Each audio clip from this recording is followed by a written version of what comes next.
بادشاہ کے حضور؟ تو خدا نے کیا کہا؟ جب تم نے میرے حضور میں آنا ہے تو کیسے آنا ہے؟ خالی ہاتھ نہیں آنا ہے۔ کیوں؟ کیونکہ تم بادشاہ کے حضور میں جا رہے ہو، اور بادشاہ کے حضور میں آنے کا مطلب یہ ہے کہ آپ نے اس کے حضور میں گفٹ لے کے آنا ہے۔ آپ خالی ہاتھ بادشاہ کے پاس نہیں آ سکتے۔ ضروری ہے کہ آپ گفٹ دیں، ضروری ہے کہ آپ تحفہ دیں، ضروری ہے کہ آپ اس کے حضور میں گیونگ کریں۔ یہ رائل پروٹوکول ہے۔ اور جب آپ نے بادشاہ کے حضور میں آنا ہے، بادشاہ کے حضور میں دینا ہے، تو جب آپ بادشاہ کے حضور میں دے چکتے ہیں تو آپ کو خوش ہو جانا چاہیے۔ کیوں؟ میں خداوند کے حضور میں کھڑا ہوں، میں نے اس کو بڑی قریب سے ایکسپیرینس کیا ہے گیونگ کو۔ جب میں اپنے بادشاہ کے حضور میں دے دیتا ہوں، I never been worried۔ ایسے بھی ہوا ہے میں نے کسی کو 300 ڈالنا تھا چندے کا، 3000 چلا گیا ہے۔ I'm not worried۔ ان کا مجھے فون ہے، وہ آپ نے 3000 ڈال دیا، آپ نے 300 کہا تھا۔ میں نے کہا اب آ گیا، یہ خدا کی مرضی ہے۔ I'm not worried۔ کیونکہ جب آپ نے بادشاہ کو دے دینا ہے تو آپ کو خوش اس لیے ہونا چاہیے کہ اب سارا پریشر جو ہے وہ بادشاہ کے اوپر ہے۔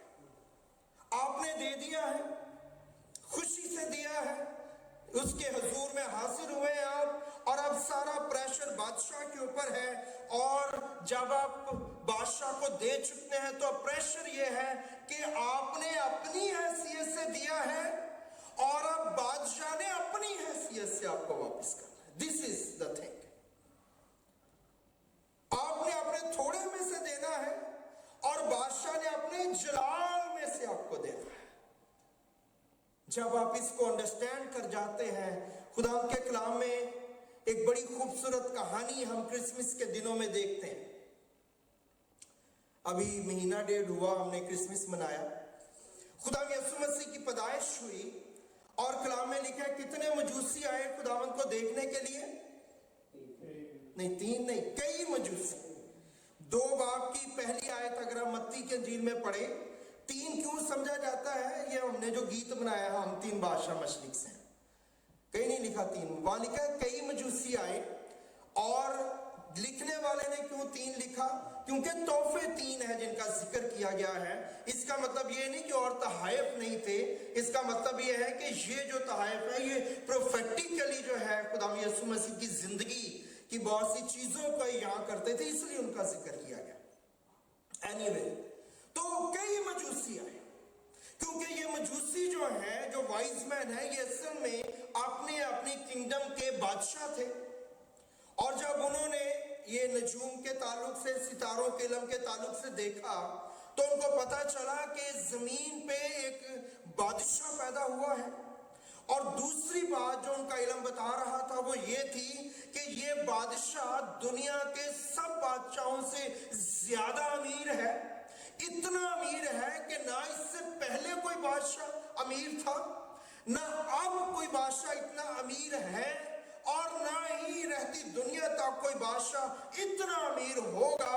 اور اس بات نے انہیں مجبور کر دیا کہ وہ اپنی کنگڈمز کو چھوڑیں اور جا کے اس بادشاہ کا دیدار حاصل کریں، کیونکہ اس زمانوں میں زیادہ بادشاہ جو تھے، جو اپنی کنگڈم کے بادشاہ ہوا کرتے تھے، وہ اپنی کنگڈم کے بادشاہ بھی ہوتے اور اپنی کنگڈم کے خدا بھی ہوتے، اور ان کی ورشپ کی جاتی تھی۔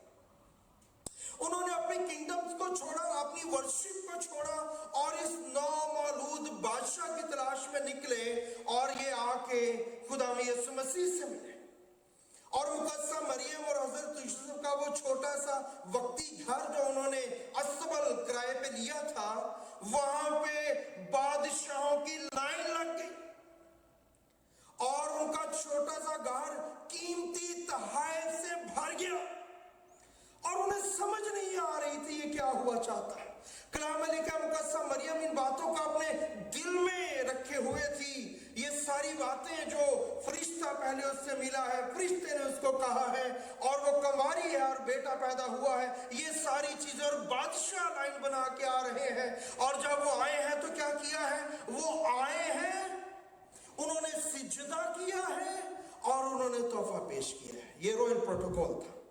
آئے ہیں آپ، بادشاہ کے حضور میں آپ نے سجدہ کرنا ہے اور پھر تحفہ دینا ہے۔